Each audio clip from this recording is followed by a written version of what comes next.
Magandang umaga, narito na ang PTV Balita ngayon. Kinumpirma ng DICT ang hindi otorisadong paglabas ng ilang preparatory at administrative documents kaugnay ng ASEAN activities sa bansa. Ayon sa ahensya, walang kasamang sensitibo, classified o policy-related documents at walang system na nakompromiso. Nagsasagwa na ng investigasyon ng PNP kasama ang iba pang law enforcement at intelligence agencies. Patuloy rin na pinalalakas ng DICT ang cybersecurity para sa ASEAN 2026. Sa ibang balita, nakapagtala ang PBOX ng pagtaas sa seismic energy at sulfur dioxide emission sa Mayong Volcano sa kabila ng kawalan ng volcanic earthquake. Ayon sa PBOX, tumaas ang seismic energy sa ilang stasyon kasunod na nito ng pagtaas pagdating sa rockfall at pyroclastic density current o USON na siyang indikasyon ng pagtaas ng rate ng lava effusion sa bungangan ng bulkan.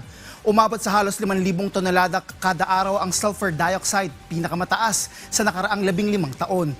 Nananatili sa Alert Level 3 ang Mayong Volcano at patuloy na pinag-iingat ang publiko sa posibleng karagdagang aktibidad. At yan ang mga balita sa oras na ito. Para sa iba pang updates, i-follow at i-like kami sa Facebook at X sa @PTVPH. Ako si Rod Lagusad para sa Pambansang TV sa Bagong Pilipinas.